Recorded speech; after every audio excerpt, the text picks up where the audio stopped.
Almighty Allah, the most gracious and the most merciful.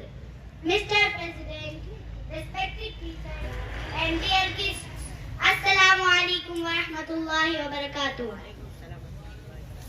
I am Wanya Ishaaq, student of class 3rd, and I am very thankful to you for giving me a chance that I express my opinion about female education.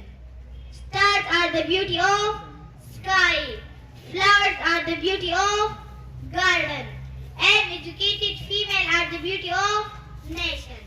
The progress and prosperity of a modern state depends upon the percentage of literacy of its citizens, both men and women. Dear President, a country cannot make progress where most of women cannot read or write. Men and women are two wheels of a car.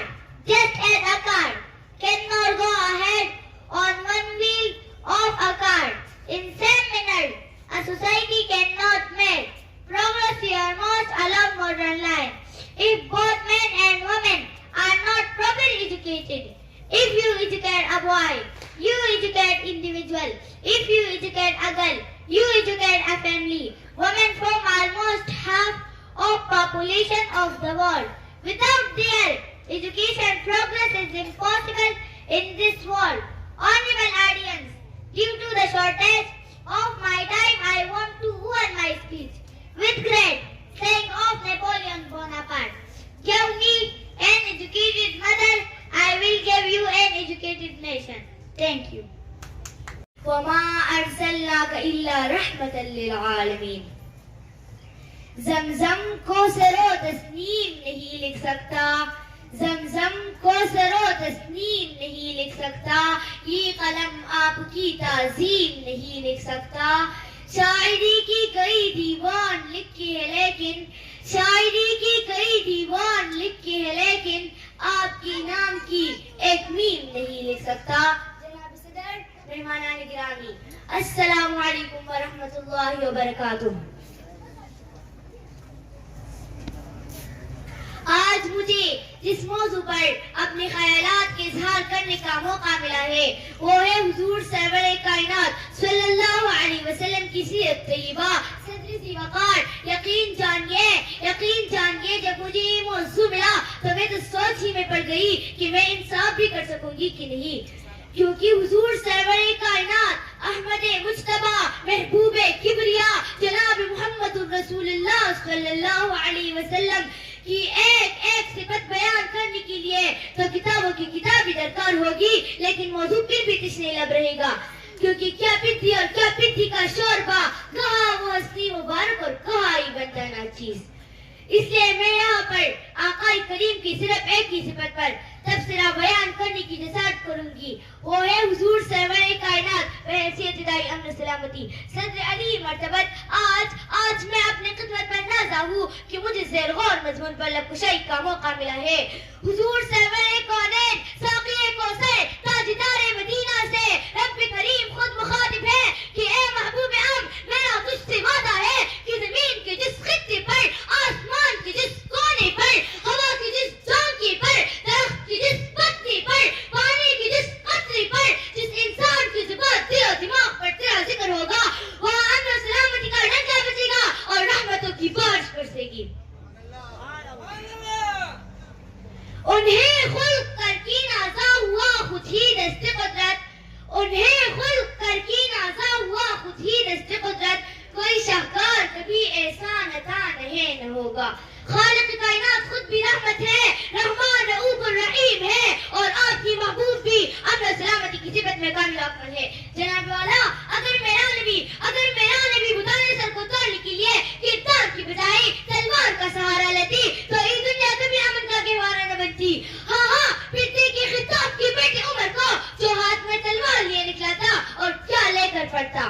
نگاہیں مرد مومن سے بدل جاتی ہے تقدیریں، نگاہیں مرد مومن سے بدل جاتی ہے تقدیریں، جو ہو ذوقی یقین پیدا تو کٹ جاتی ہے زنجیریں. جناب والا، میرے ملک ایک سہانی صبح کو وادی پران کی چوٹیوں سے امن و سلامتی کا سراج منیر طلوع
رہبری کا سوال ہے۔ جناب والا، اگرچہ حدیث کی کتابوں میں آپ صلی اللہ علیہ وسلم کا ایک نام جنگ والا نبی بھی آئے ہیں، لیکن علی وقار جنگ بھی امن قائم کرنے کے لیے کرتے تھے۔ آپ صلی اللہ علیہ وسلم نے جنگ میں بھی امن کا دامن ہاتھ سے نہ چھوڑا اور بار بار یہ اعلان کرتے رہے کہ دشمن کی املاک کو نقصان نہ پہنچاؤ، کتنے اجاڑو، معصوم بچوں، بوڑھوں اور عورتوں سے درگزر فرماؤ۔ جناب والا، پھر مجھے کہنے دیجیے، لاکھوں سلام اس آقا پر بتلا کو جس نے توڑ دیے، لاکھوں سلام اس آقا پر بتلا کو جس نے توڑ دیے، امت کو دیا پیغام طوفان کی رخ پھیر دی۔ سامعین گرامی، ہم سیرت طیبہ کا ذکر تو کرتے ہیں مگر سیرت کو اپنانے کی کوشش نہیں کرتے، اس لیے ہمارے معاشرے میں امن سلامتی کا فقدان ہے۔ آج امن کی بات کرنے والے کو بزدل سمجھا جاتا ہے، اس لیے تو ہم پریشان ہیں۔ اپنی بات کو سمیٹتے ہوئے اپنے حال پر ندامت کے آنسو بہا کر آقا کریم سے عرض کروں گی، چھوڑ کے آپ کا دامن رحمت آقا ہم سے بھول ہوئی، چھوڑ کے آپ کا دامن رحمت آقا ہم سے بھول ہوئی، کھو دی اپنی قدر و قیمت آقا ہم سے بھول ہوئی، علم و عمل کا رشتہ ٹوٹا آقا جب سے تیرا دامن چھوٹا، علم و عمل کا رشتہ ٹوٹا آقا جب سے تیرا دامن چھوٹا، بھول گئی ہم درس اخوت آقا ہم سے بھول ہوئی۔ والسلام۔